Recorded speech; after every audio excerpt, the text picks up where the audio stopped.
Welcome to the Warning Podcast. I am thrilled today.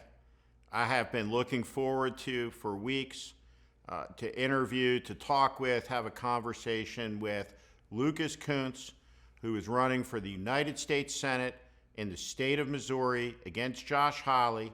I think this is one of, if not the most important U.S. Senate race in the country. This is a race that every single American who cares about liberty, who cares about democracy, who cares about the truth, who cares about decency should invest in. Lucas Kunce is a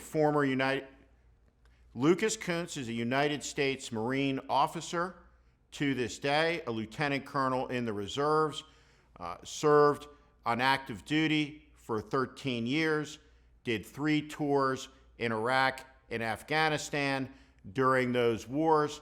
This is a person who raised his hand, took an oath, put the cloth of the nation on, went to war, and now wants to stand in the United States Senate to make certain that the disgrace that occurred there on January 6th never happens again. And we should be really clear as we start this conversation today that the man that Lucas Kunce is running against is singularly, personally, directly, and absolutely unimpeachably responsible, along with Donald Trump, along with Ted Cruz, along with the Proud Boys, and along with the extremists, of breaking the peaceful transition of power tradition in the United States of America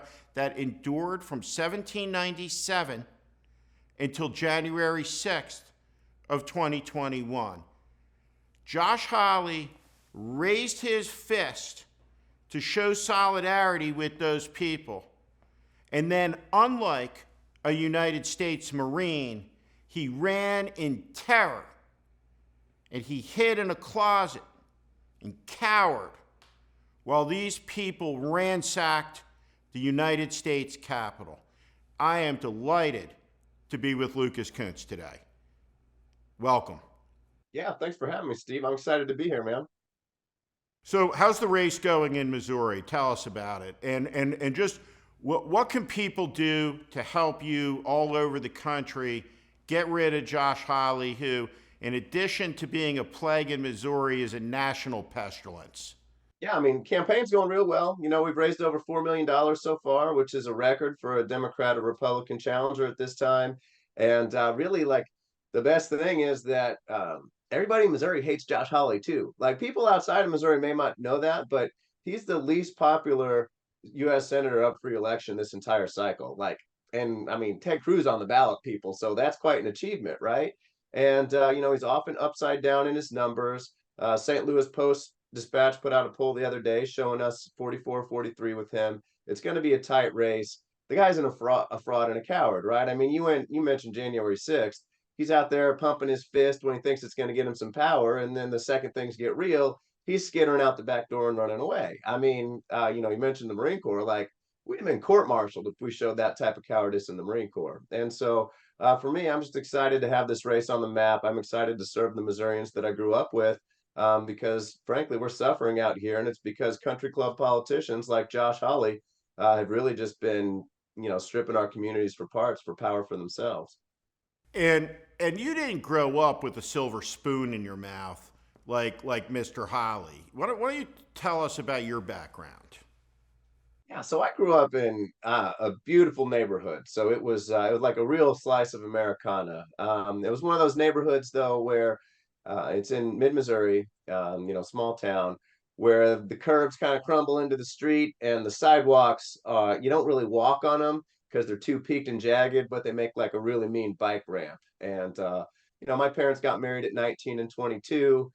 They were Catholic and they followed the rules. So we're talking kid, and then the paycheck to paycheck lifestyle. But it was a beautiful place to grow up. Everybody's running in and out of each other's houses, and just everybody's parents taking care of us kids. And if I got a minute, When I was a kid, I didn't realize how magical it was until I was about 8 years old. But this was a very formative moment for me, and a reason that I'm doing this campaign is when I turned 8, my littlest sister was born, and she had to have an open heart surgery. And if anybody knows what happens to a paycheck to paycheck family in this country when disaster strikes, that's it for you, right? Like my parents went bankrupt. We were really on the edge. As a kid, you remember things like your mom just crying all the time, not just because she didn't know if her little girl was going to survive, but because she didn't know how they were going to take care of the rest of us. And when we were at that really really low spot, we really saw the strength that communities in Missouri have, the magic of everyday people in this country, because everyday people in that neighborhood who had no more money than we did, they made sure that we made it through that time. Our local mechanic, he like fixed our car for whatever my parents could pay. People brought more food by the house than we could eat. My mom's prayer group passed the plate for us around at church. And when my parents were 2 hours away during my sister's surgeries, just everybody in that town took us into their homes, us other kids, and took care of us. And so, for me, that's why I'm running this campaign. It's for everyday people who've been neglected by politicians like Josh Hawley, who only care about themselves. And I'm presuming when I listen to you tell that story that if you meet someone in Missouri of a different political persuasion or somebody who disagrees with you on an issue, you don't seem like the type of guy to me who wants to kill them. Unlike a lot of people, right, involved in American politics right now, where there's just such anger, such rage, and such enmity. Well, I think, me and the people in Missouri, just, everyday folks who grew up in normal situations, people who live paycheck to paycheck, all of us who are one disaster from bankruptcy, what we understand is that we have a common enemy, and it is politicians like Josh Hawley, right? Like what we want our politicians to do is to invest in us. We want them to invest in us so we have the resources to make our own decisions, right? We just want the freedom to help each other out the way people were able to help me out back then. And if you go to my old neighborhood right now, we don't have the resources to do that anymore. Like the first house I lived in is an empty lot. The one I joined the Marine Corps out of, we actually went to take pictures the other day because it's all boarded up to keep the squatters out. It's going to be torn down. Every other house on that street's boarded up. The corner store was actually boarded up because it's been robbed so many times that it can't get insurance, because like the only thing that lives there anymore is desperation. There's no hope. And it's because people like Josh Hawley have been taking money from the wrong folks and using them to strip our communities for parts, so that they can get political power. And Josh has done attack after attack against everyday people, and we know that, right? And the guy doesn't want to invest in us. He votes against every opportunity to invest in us, and he really, like, his focus is this weird, creepy, like control thing. They want to control us in the bedroom. They want to control us in the doctor's office. He wants to control us in the workplace. I don't know if you've seen this like new book he's got come out. Did you see it, Steve? Yeah, we're going to talk about it, but go ahead. Yeah, yeah. Manhood by Josh Hawley. For $29.99, you can get The Secrets of Masculinity from the Coward of January 6th, right, man? Like that's crazy. And I actually had to read the thing, and it really is all about control. His solution is that everybody should just be more like him.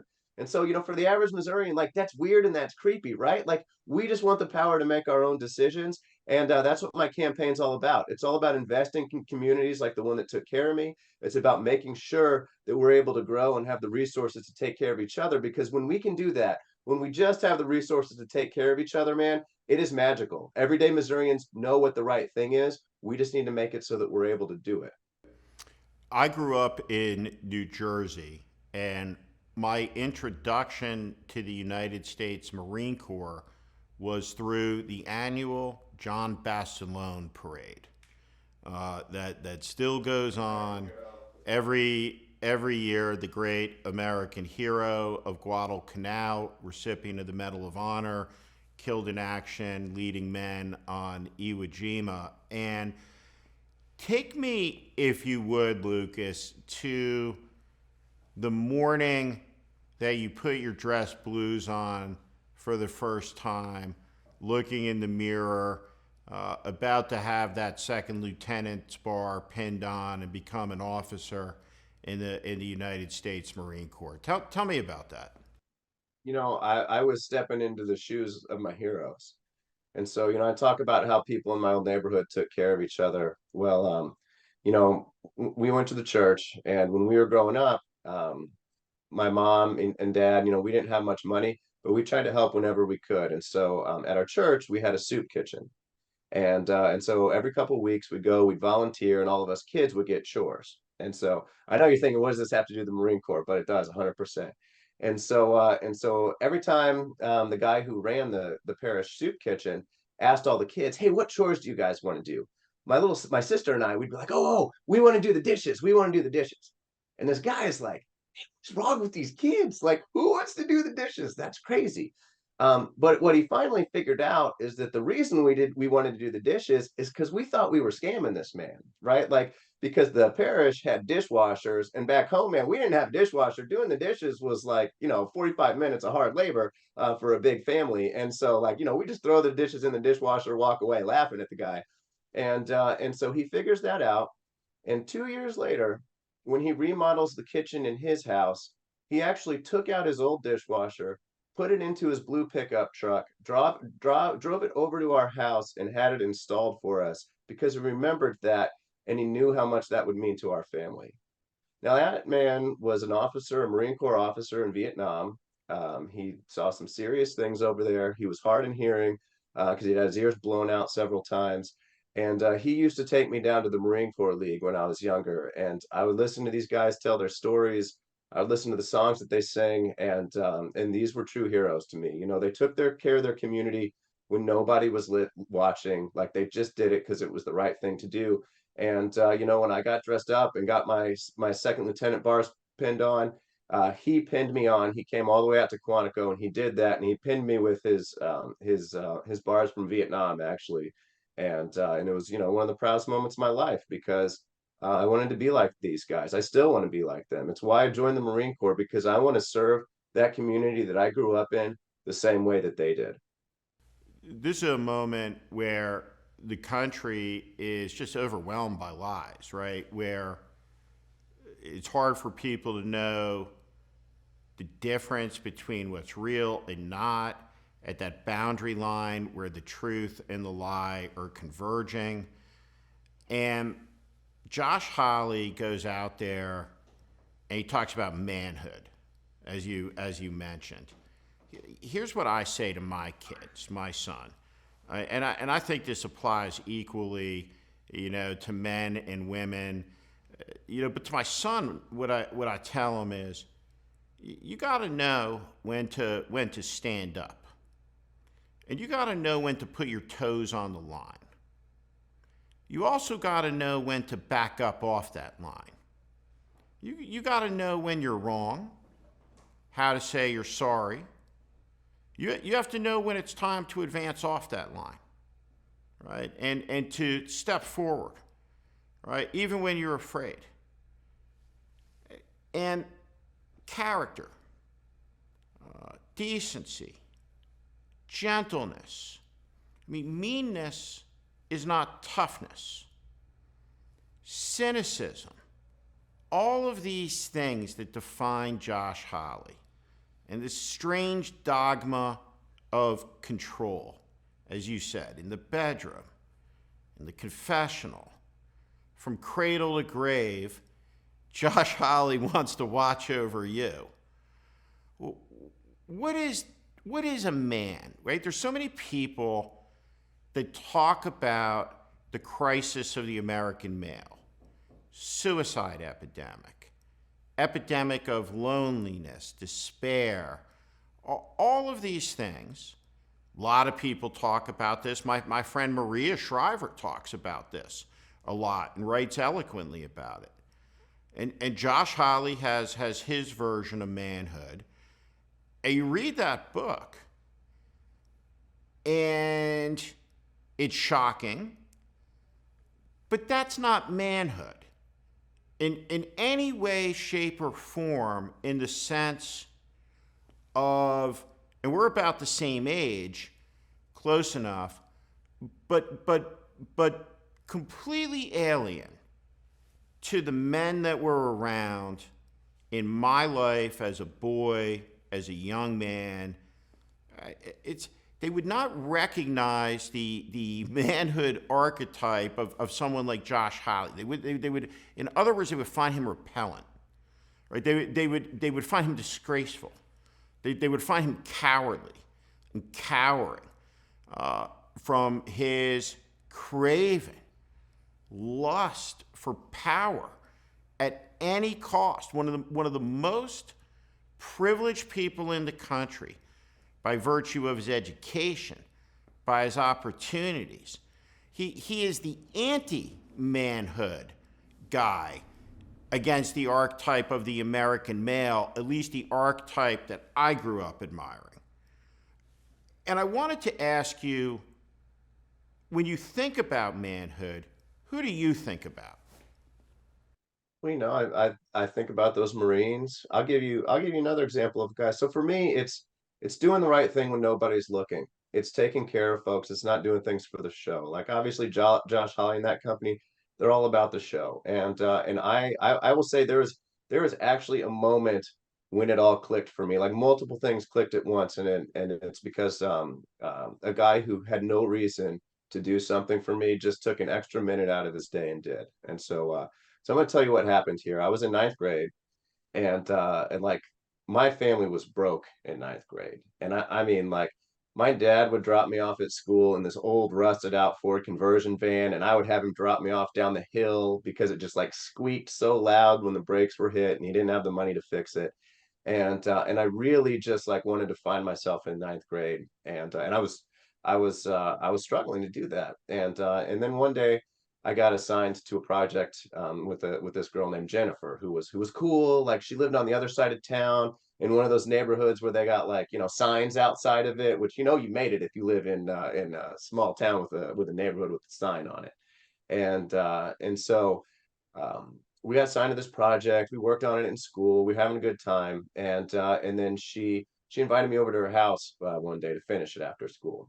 And so her mom came, picked us up, took us to her house, and so we're over there. And I mean, I'm living large, right? Like they got name brand Oreos. None of the boxes are yellow. We're having all the good snacks, and I'm loving it. We're getting along well, and we're becoming friends. And so then, we wrap up the project, hang out for a little bit. We're hanging with her mom, and then her dad comes in. He got home from work, and huge guy, like this big burly dude. He actually worked in law enforcement, and was a pretty intimidating guy. And he says a couple hellos, asks how we're doing, asks how the project did, and it all went well. And so we chat for a little bit, and then he's like, "Okay, all right, son, it's time to take you home."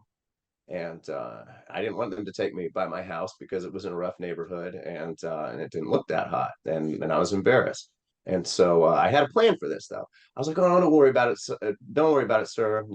My dad's not too far from here. I'm just going to call him up. He said he'd pick me up down the street." I was like, "That was my plan, right? They're not even going to see my van because I'll just walk down to the corner."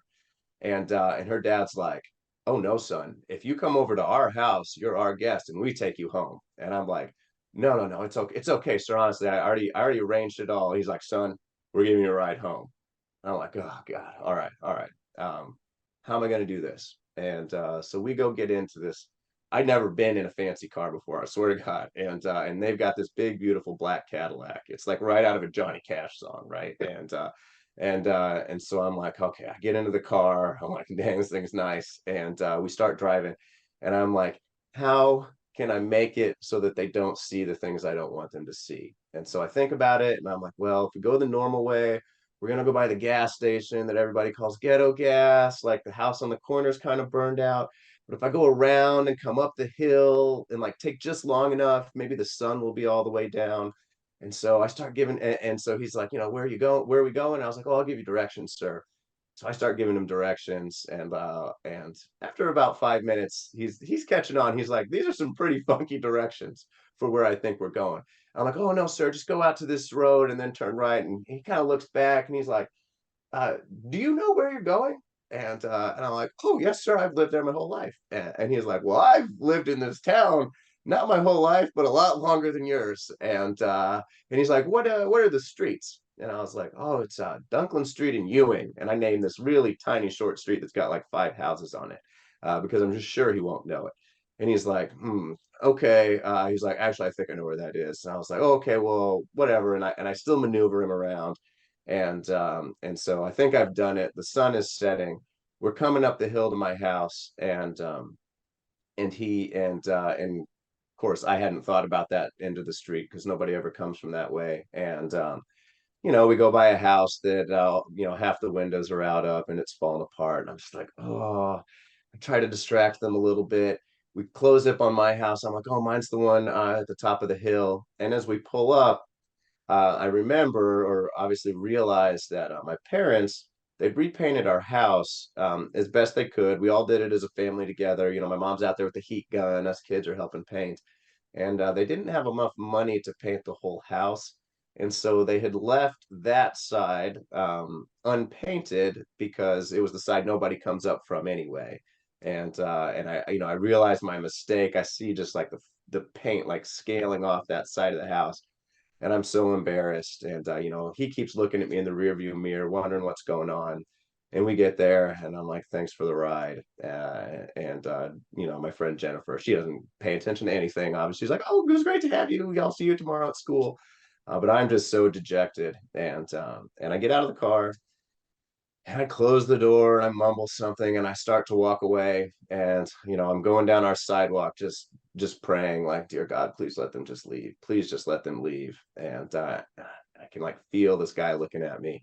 And then the worst thing happens. Like, I hear a car door open and then clunk behind me. And I'm like, oh God, he's gonna chew me out, because he knows that I just went like 20 minutes out of the way to avoid everything, because he knows where we are now. He's gonna go straight back. And I hear son in his like big deep voice, and I'm like, so I just turn around, and I'm like, I'm just gonna take it like a man. And I turn around and I look at him. He's just looking at me, looming over that big black Cadillac. And he looks at me, he looks up at the house, and he looks back at me, and he says, son, I just want you to know how proud I am that you came over and worked on this project with Jennifer. I'm so proud you're her friend. We'd be proud to come over to your house anytime. You're a great kid and you're going to make it. And he just got back in his car and drove off. He could have been annoyed with me. He could have said something mean. He could have ignored me. But instead, he took a moment to let me know that I mattered. Again, when nobody's looking, he's never going to get any credit for this, right? It means nothing. It's something he didn't have to do. But for a kid on the other side of town, he took that moment to let me know I could be proud of who I was. I could Oh, be wow. proud of where I come from, right? I can be proud of my family because we're good people. And it was an incredible moment for me. And probably the only real sad part out of that for me is, um, I studied hard in school after that. I got all A's. I was all state athlete. I got into Yale University. I got to go on a Pell Grant, which if you don't have enough money, they help you out. And I wanted to say thank you, and I went back to try to find him, and he'd actually passed away. And so um, the other thing that I learned from that is you got to say thanks to the people who mean something to you, even if they don't know. But like, that's what it means to be a man to me. Wow. What a story. Um, I'm a little choked up, honestly. I hope I didn't ramble for too long. So, No, but we've got very, heroes like very, that all very, around very our state, all powerful. around our country, and that's not who people are hearing from, right? They're hearing from the media bully attention hogs like Josh Hawley. That's not who we are. That's not who Missourians are. And I'm telling you, Missourians are fed up with it. It's why he's the least popular person up for reelection. It's why we're going to win this campaign. He doesn't understand us. He doesn't know how we grow up. He doesn't understand the things we do for each other. I think about that story and I hear it, and I think he's looking down on you, and he's going to get to see you be a United States Senator. He sure is. The world's a mess right now. How worried are you when you look at the Middle East and the possibility of escalation that seems like is starting to spiral? Yeah, I mean, I'm worried about a lot of things. National security wise, I was a Marine for 13 years. I've obviously deployed to the Middle East, Iraq, where I led a police training team. You know, I've run convoys up and down roads all over Iraq, Fallujah, Habaniya, Ramadi, just dodging IEDs. And my responsibility was to bring my police training team home, 12 Marines and a Navy corpsman. And I'm glad I did that. And I hate to see that we have more conflict where more people are going to have to go through that. I deployed to Afghanistan twice. I actually learned Pashto, the language of southern Afghanistan. I have spoken to Taliban face to face, and it's a really hairy situation. And so, you know, I just hope that the lessons we learned in Iraq and Afghanistan, which that we had a lot of failure there, right? I hope that those lessons are learned and they get taken into what's going on in Israel and Palestine right now, so they can come to a good resolution. You know, there's also obviously Ukraine, Russia, and this is another one I was deeply involved in. When I was a Marine, my last duty station was at the Pentagon. I was on the Joint Staff, and I was actually representing the chairman of the Joint Chiefs of Staff on international arms control negotiations in in Europe. So it was on this very conflict, right? And I think the thing that I found the most frustrating during that time was that I would go over to our NATO allies again and again. My job was try to get them on board with U.S. positions, and I try to get them to take a hard position on Russia. And like, remember, this is after Russia invaded Crimea and Donbass in 2014. It was after they'd invaded Georgia in 2008.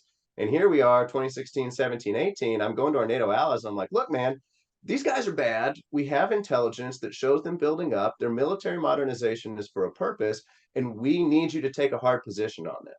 And oftentimes our allies wouldn't do that. And the reason they wouldn't do it is because they were addicted to that cheap Russian gas. Like, they were buying all this gas from Russia. They were actually fueling Russia's military modernization. And many of us saw it as a problem that could have been solved if the U.S. was supplying the energy instead, but it wasn't. And yeah, I can get that in a second. But now we have a conflict there. And oh, I was going to say the other thing that was I found very frustrating was they would be like, "Oh yeah, that is a scary situation, right? Like Russia is modernizing their military. Could you, the United States, send more troops and equipment over to protect us from that threat?" And we did it. We did it under all the presidents.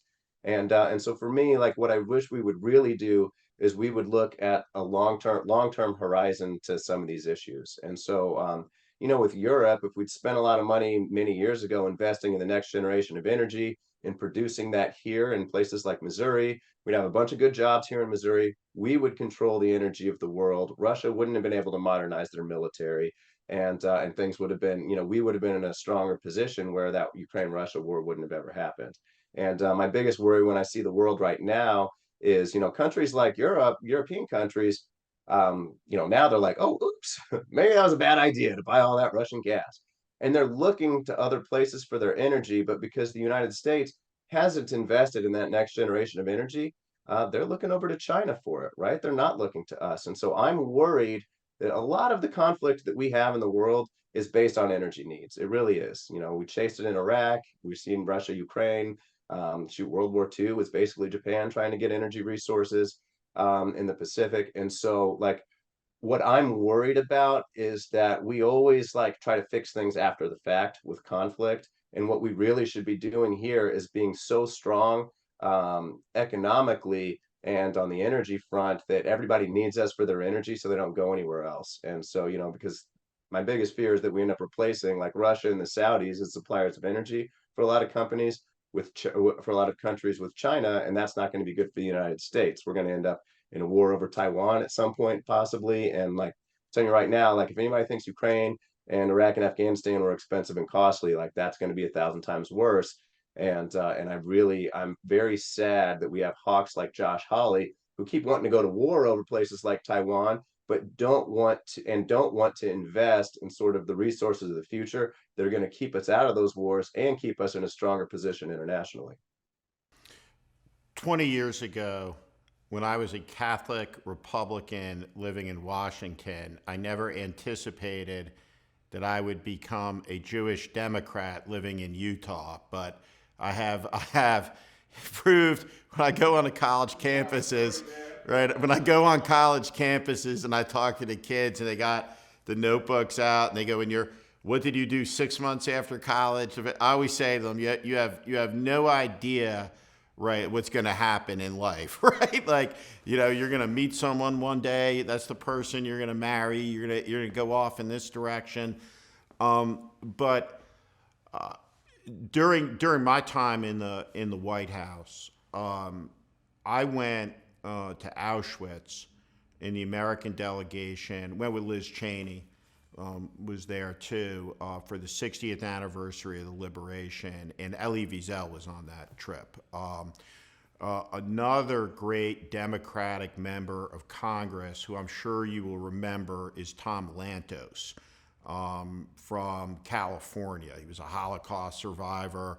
He was a Hungarian by birth. He had this white hair, and he just was this dignified, powerful kind of speaker to human rights issues in the Congress. Right, growing up, without question, the trip was a defining one in my life. It's a place that, if you visit it, I've been to a lot of the camps, you don't forget it. A couple of years back, there's maybe 2 years, Ken Burns documentary, America and the Holocaust, that tells the story of this country. It really clarifies, right, how what happened, right? And it really happened on a basis of over 12 years.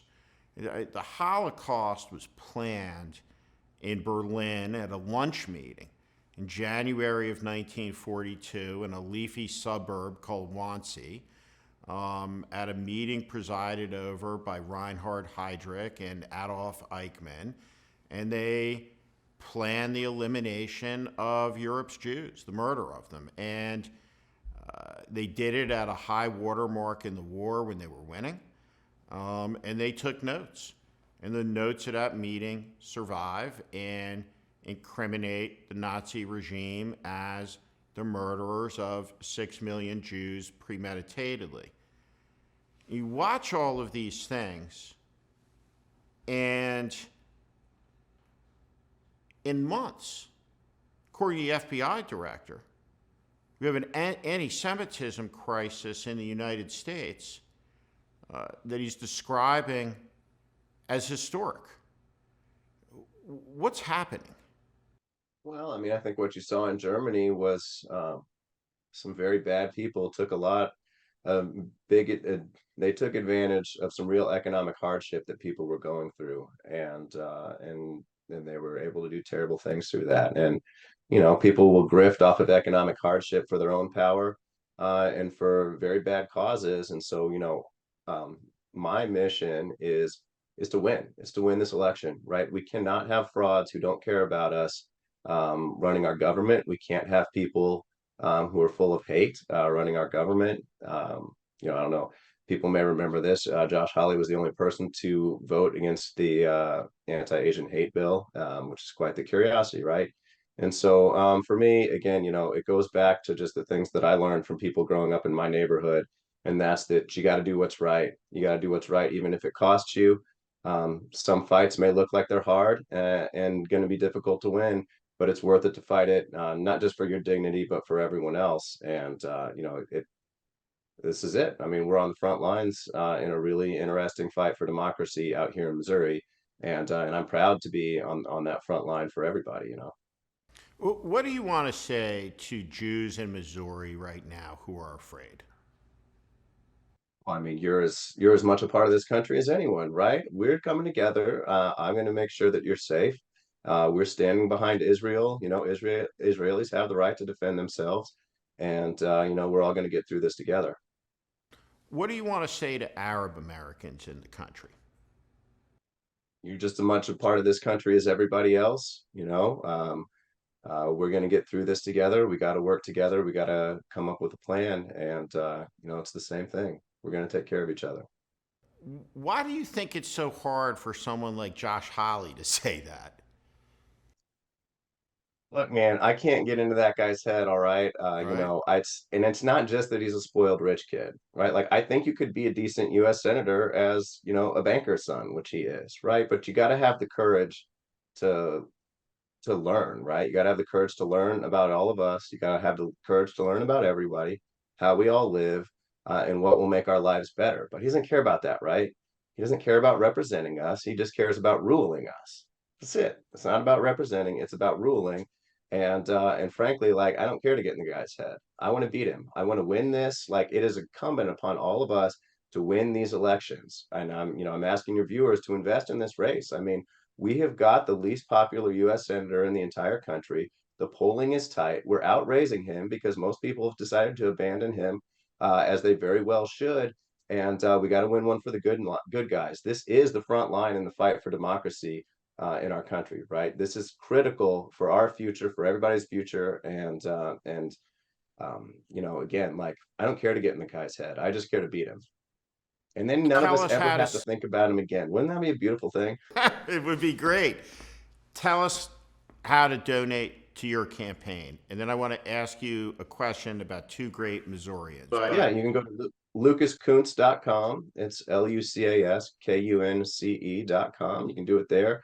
We got an Act Blue page. I've been endorsed by the League of Conservation Voters. We got a page there. We're on the J Street page. We're on a lot of pages. So there are lots of ways to find us. You can just Google my name and donate. I'd appreciate it if people followed us on Twitter and Instagram, shared what we're doing here. Because it's a very grassroots campaign. We've raised an amazing amount of money, record breaking in Missouri. Our average donation, though, is like $31, which is also pretty incredible. And it's because we're building a grassroots movement. We got donations from every county in Missouri. We have people really excited because they're seeing somebody that they can believe in again, someone who grew up like most Missourians and someone who wants to invest in our state again. So, the more people we can get on that train, the better. Share us on social media. And if you got friends or family in Missouri, tell them about this. Tell them you heard about me today. Tell them to look us up and lobby that support for us. I want to ask you about a great Missourian, a Republican named Jack Danforth, a man of principle and character. Why don't you talk about him a little bit? Because though you disagree with him on some issues, no doubt, as do I, he was a man of character when he served in the United States Senate. So my family after a little while became Episcopalian, and our minister Harv actually knew Jack Danforth pretty well since Jack Danforth was an Episcopalian minister too. And when I got into Yale and I got to go on that Pell Grant and some scholarships people gave me around town, he reached out to Jack Danforth, who, by the way, was like one of my mom's favorites growing up, and asked him if he'd meet with me, and he said yes. And so we actually drove up to St. Louis, and I met with him, and he told me some stories about where I was headed because I didn't really know anything, and was really nice to me, and a great guy. And so I respect him for that, and that's what I know about him personally. And people have always said very nice things about him. I think it's unfortunate that he got tied up with Josh Hawley. He supported him the first time around pretty heavily. But you know what? Josh Hawley's a con man, and sometimes he gets people. And it's not the first time Josh Hawley's gotten somebody before. And so I think it's I'm glad to see that Jack Danforth has since said that Josh Hawley's the worst mistake he's ever made. And I hope he'll put his money where his mouth is, and continue to try to help all of us who are doing everything we can to undo that mistake. It's quite an incredible thing for a Republican United States Senator and an Episcopal priest to survey his life and say the worst mistake I ever made was Josh Hawley. Incredible. Well, he's probably right. I mean, right? Yeah, no doubt, no doubt. Last person I wanted to talk to you about, who, like you, is plain spoken, fierce, and honorable, was Harry Truman. The buck stops here. Harry Truman was in the speaker's hideaway playing cards on April 12th, 1945, and got a call saying you got to come back to the White House right away. Harry Truman got back there as quick as he could, walks in, He's received by Eleanor Roosevelt. Eleanor Roosevelt says, "Harry, the president is dead." And Harry Truman says to her, "Mrs. Roosevelt, is there anything I can do for you?" And she looks back at him and says, "No, Mr. President. Is there anything I can do for you?" And he said in that moment, he felt like the moon, the stars, and the weight of all the heavens landed on his shoulders. An ordinary man, combat veteran of the First World War, who served his county, served his state, and ultimately became one of the nation's great presidents with an ethos: the buck stops here. So we live in a time where no one's accountable for anything. Everybody's pointing a finger at someone else. This plain-spoken Missouri man, the lessons of his life for you are what? And we'll leave that as the last question before I ask you to close out with anything you'd like to say. Yeah, look, man, Harry Truman's one of the greats. I actually I live in Independence, Missouri, home of Harry Truman. I live right by the town square there, and you can see Harry Truman's house out my bathroom window. Well, in the winter time, but I still think that counts. And you know, Truman was one of those guys who many times did the right thing, despite everyone telling him not to. And you know, one of the probably the greatest example I can give is when he integrated the United States military. He just did it. Everybody told him, you're going to lose the South, you're going to lose the presidency. He did it anyway. Everybody predicted he was going to, because it was the right thing to do. Everybody predicted he was going to lose the election in 1948. You know, there's a famous picture of him holding up the newspaper at the Elms Hotel in Missouri, where in Excelsior Springs, that says, you know, Dewey defeats Truman. And you know what? He worked the ground. He met as many people as he could. He did his whistle stop tour because for him, it was everyday people that were important to him. That's what we're doing in Missouri. It's how we're running our campaign. We are going town to town, meeting as many people as possible because that's who matters to me. You know, when I started this campaign, I said the only people I'm ever going to owe are the people who took care of me, everyday Missourians, and, you know, like the folks who took care of my family when we were growing up. And I can tell you right now, like I put my money where my mouth is. We take no money from corporate PACs, no money from federal lobbyists, no money from fossil fuel executives, no money from big pharma executives, big ag. You know, we have a pretty long list. And when we started this campaign, everybody, like I was told, that's impossible. You know, one person said that's stupid. It's impossible to run a modern campaign that way. But for me, I think it's impossible to represent the people you're supposed to represent if you do take that money. So, like Harry Truman, I decided to do it the right way. We're going to do the right thing. We're going to do it anyway. And you know, sometimes when you do the right thing, people notice, right? They noticed for Harry, and he won. And for us, we've raised record money despite all of those restrictions we put on our campaign. And so for me, you know, it just goes back to, you know, I didn't say his name earlier, but this guy Larry, who was Jennifer's mom, who did the right thing, was no one was looking to let a kid know that, you know, he matters in this world. You know, it's people like the Marine veteran who ran our church kitchen, who took time out of his day to give us a dishwasher 2 years after he figured out we might need one.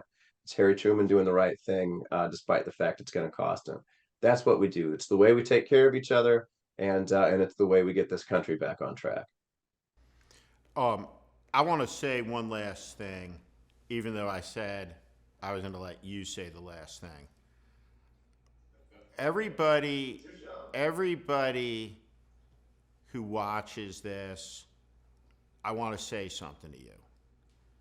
There's so many people that write, comment on these sites, and they are deeply worried. And they ask, what can they do? I'm going to tell you very directly what you can do. It doesn't matter if it's $5, $10, $20, or a couple $1,000s. Every dollar counts. Please, I implore you, help fix our country. Send this man to the United States Senate. Send him there. Help him communicate to the good people who live in Missouri to take out one of the worst, most dishonest, obnoxious, spoiled people that has ever served. Becoming a United States Senator, having the opportunity to serve your state under the Capitol Dome, built by Lincoln's insistence, the greatest act of optimism in American history during the height of Civil War. Josh Hawley has desecrated his oath, broke his word. He broke the covenant between the American Revolution and 1 million patriots who gave the last full measure of devotion so that we may live in freedom. He shattered it. Get rid of him, because he is a national security threat. He is as unworthy as a person could conceivably be to sit in a position of political responsibility and power in this country. And I want to be clear. You get enough of those people together, they can wreck a society. We got to get rid of those people, and we got to put people like this guy into high political office in this country because he's on your side.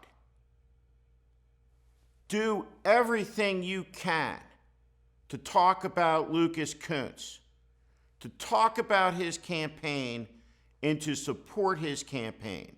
You can do it from all over the country. This isn't a fight just for Missouri. This is a fight in Missouri for America. And this man is on the American side. That man is not. Lucas Kunce for United States Senate. Write him a check. Make phone calls for him. Go to Missouri for a weekend and knock on doors for him. Participate in our democracy and take our country back from this madness. Lucas Kunce, thanks for being here. Good luck to you. Everybody, fight hard for Lucas Kunce because he's going to fight hard for you. Thank you, Steve.